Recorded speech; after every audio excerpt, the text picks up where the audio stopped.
Magandang araw sa ating mga listeners dyan. Ako nga palang inyong DJ, Jake ngayong araw na ito at sa mga bagong listeners natin dyan. Welcome na welcome kayo dito. Walang iba kundi sa number 1 station, number 90.5.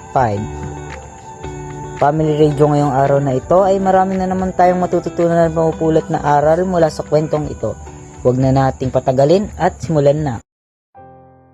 Ako si Maria, 15 taong gulang, at 4 kaming magkakapatid. Ito ang kwento ng pamilya namin. Bata pa lang ako, lagi kong naririnig na nag-aaway sila nanay at tatay, pero hindi namin ito pinapansin dahil akala namin wala lang ito. Isang gabi, hindi ako makatulog dahil rinig na rinig ko ang pag-aaway nila nanay at tatay. Ano ito? Kailan mo ba ititigil yan? Ikasisira yan ang buhay mo. Ano bang sinasabi mo? Hindi akin yan. Nay, tay, nag-aaway po ba kayo? Hindi anak, may pinag-uusapan lang kami.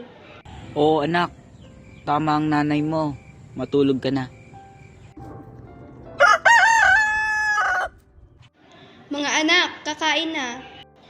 Sige po, Nay. Gisingin ko lang po sila. Habang nakain kami, napansin ko ang katahimikan sa hapagkainan. Nang biglang umusap si Ate Camila. Mapa, birthday nga pala ni Auntie Ruth ngayon. May celebration daw po sa kanila Mimiya. Happy birthday, ate. Salamat, Rosa. May party-party mamaya. Sige, ate.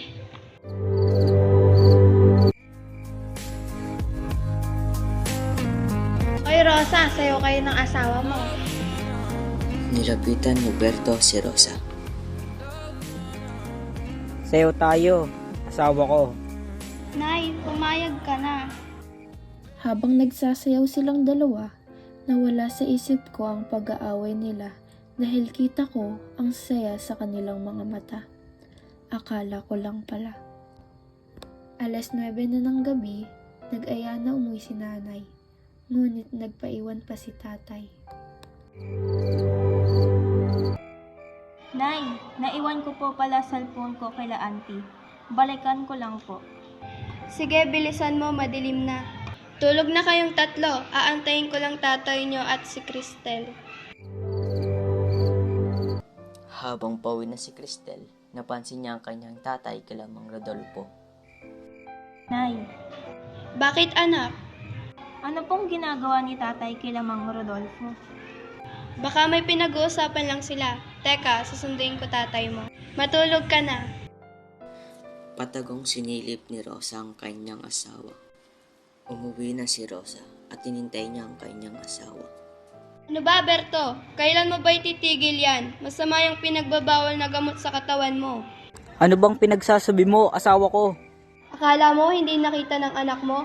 Hindi ka man lang nahiya. Patawarin mo ako, Rosa. Huli na ito. Pangako.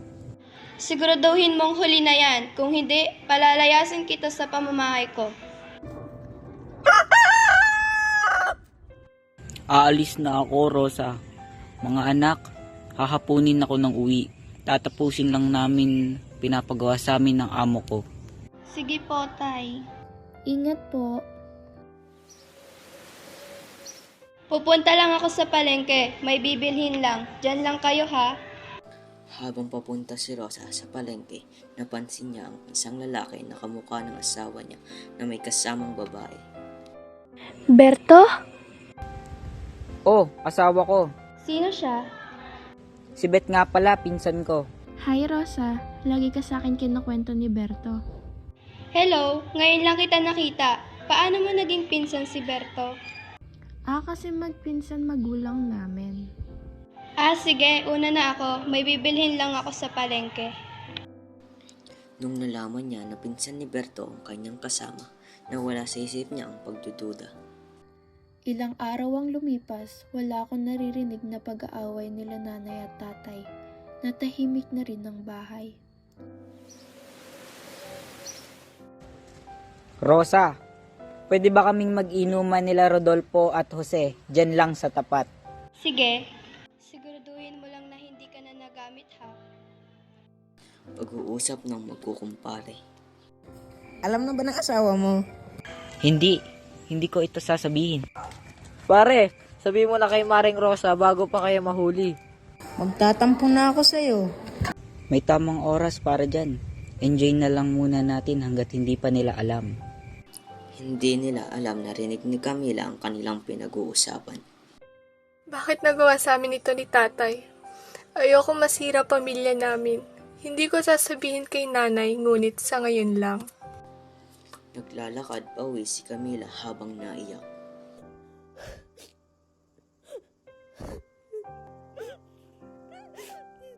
Ate, bakit ka naiyak? Hindi, napuwing lang. Sigurado ka ate, nandito lang ako ha. Oo. Simula nung araw na yon, pansin ko ang pag-iiba ni Ate Camila. Usapan ni Camila at ng kanyang barkada habang nagiinuman. Camila, bakit hindi mo na lang ba kasi sabihin sa nanay mo yung narinig mo? Ayoko, hayaan ko na lang si nanay ang makaalam nito. Uuwi na ako, baka nakalak na yung bahay. Sige, mag-iingat ka. Bye! Pagka-uwi ni Camila ay gising pa ang kanyang tatay. Ano ba, Camila? Araw-araw kang lasing. Ano bang problema mo? Anong problema? Tay, ano nga bang problema?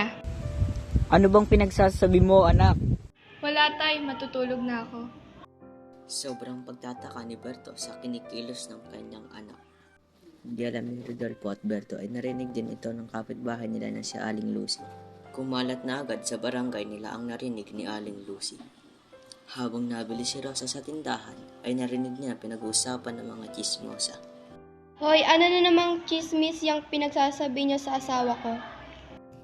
Mare, hindi mo ba alam ang mga pinagagagawa ng asawa mo? Pinagsasabi mo, tama na nga yung pagkakalat mo ng chismis sa asawa ko.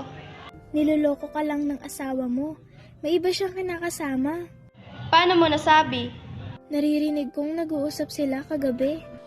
Habang kinikwento ni Aling Lucy, ang narinig niya kagabi ay naiyak na si Rosa. Agad na umuwi si Rosa para siguraduhin ito sa asawa niya. Paano mo nagawa sa amin ito, Berto? Ano bang pinagsasabi mo, asawa ko?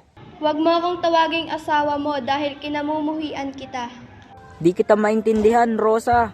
Akala mo ba di ko alam na kaya lagi ka na kila Rodolfo ay may relasyon kayo? Hindi mo man lang naisip ang mga anak mo. Patawarin mo ako, Rosa. Eh di totoo nga. Hayaan mo akong magpaliwanag. Huwag kang magpaliwanag, lumayas ka dito. Nay, paano ito nagawa sa atin ni tatay? Hindi ako makapaniwala na kaya niya itong gawin sa atin. Nay, andito lang kami. Kaya nating mabuhay nang wala siya. Simula noong araw na yon, nag-iba na ang pamumuhay namin. Nabalot na ng kalungkutan ng bahay. Tinutulungan namin si nanay makalimutan ng mga masasakit na pangyayari sa aming buhay. At ito ang kwento ng aming pamilya.